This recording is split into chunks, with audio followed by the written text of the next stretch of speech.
Jeff Kirui. Jeff, good afternoon. What's the feel at the presence of Parliament at the moment as we await for the House to sit at 2:30? Well, a very good afternoon, Grace. Indeed, right now I'm at the roundabout connecting the Harambee Avenue and Parliament Road. And this is just outside the National Assembly. And a few minutes ago, I managed to see the convoy of the Speaker of the National Assembly, Moses Masika Wetangula, making its way to the Parliament. That indicates that the Speaker actually will be the one in charge of the afternoon session that is beginning at 2:30.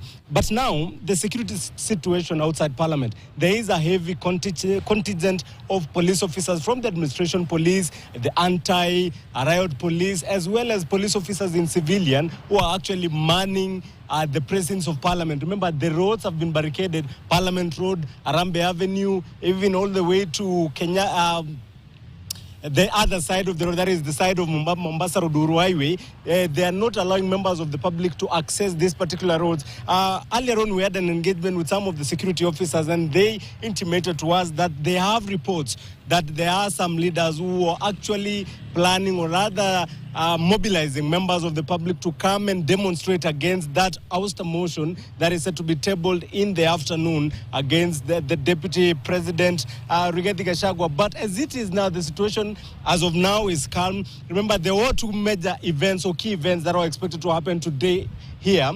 One was about the demonstration by the Gen Z groups that was being mobilized yesterday in the social media groups.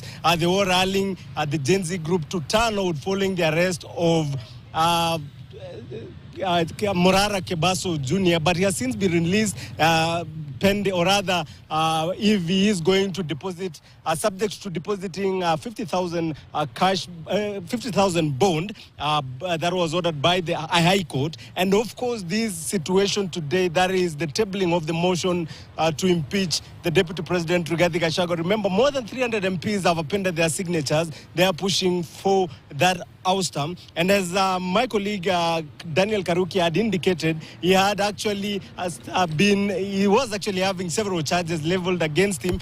But it appears now they are, of course, comes within the National Assembly as well as the Senate. After that ouster motion, should it pass at the National Assembly, remember constitutionally it has to go to the Senate for the members of the Senate as well to pass that motion. But as it is now, it is just tabling. They will table that motion today, and then we expect that by Tuesday next week, at least according to some of the members of Parliament we've spoken to, they're expecting that debate will come up on Tuesday next week for debate. And should the National Assembly pass that impeachment motion, then it will be transmitted to the Senate, where they are also expected to pass or agree with the National Assembly. And then now that will be giving the President at least 7 days to communicate on those changes. But as it stands now, the situation outside Parliament, the security is tight.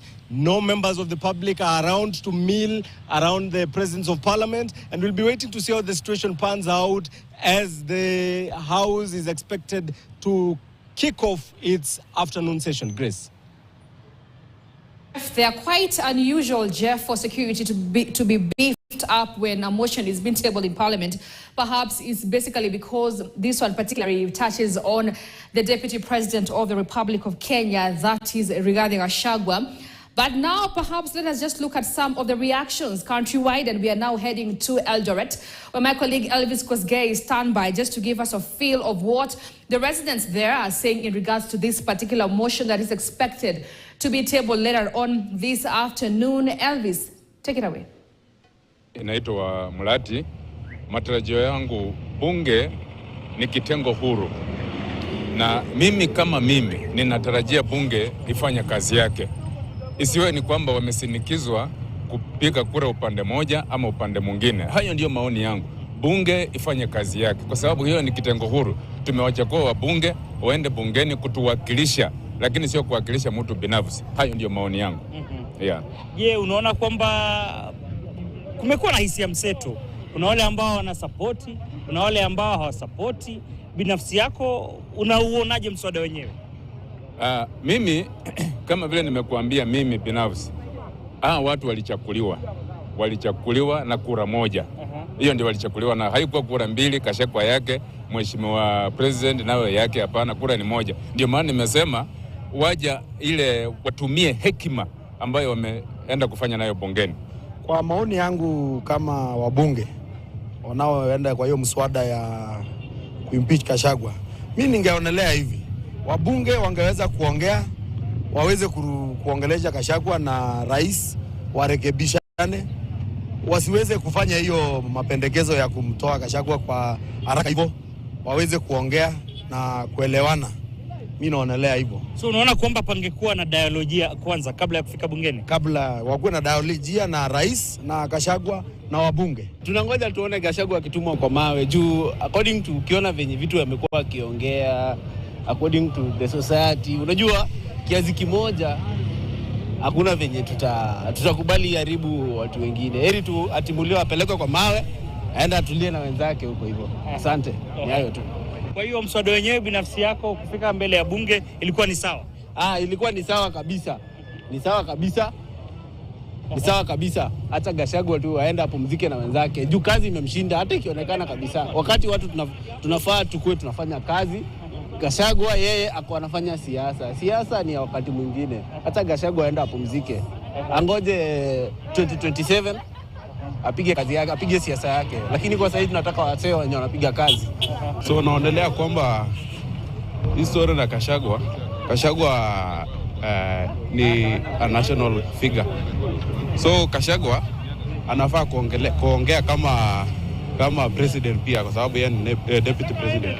So Gachagua anafaa kusikia ground kila mahali. Asilalie upande wa Mount Kenya peke yake. Anafaa kulalia hata Western, hata Wazigishi huko kote huko, kila mahali, hata Turkana. So yeye anaongelea Mount Kenya peke yake, anasahau maeneo kwingine. So naona tu Gachagua kama parliament itaona aimpichiwe ndio mzuri kabisa, sababu itakuwa imesaidia, alafu tutafute mtu mwingine mwenye atasaidia nchi mzima. So wewe unaona wabunge wako na grounds ya kumtimua Gachagua? Maana yake wanasema kuna gross violation of the constitution, kuna kwamba ameundermine afisi ya rais, na kuna vile wanasema kwamba ana promote kugawanya Wakenya kwa misingi ya kikabila. Bila shaka, sababu ukiangalia vile anaongea na anaongelesha wananchi, akiongea na amelalia upande moja, itakuwa ni vibaya kabisa, kwa sababu si mzuri. Those are just some sentiments from Eldoret City in regards to this particular motion. But perhaps if we can step away from the impeachment motion of Deputy President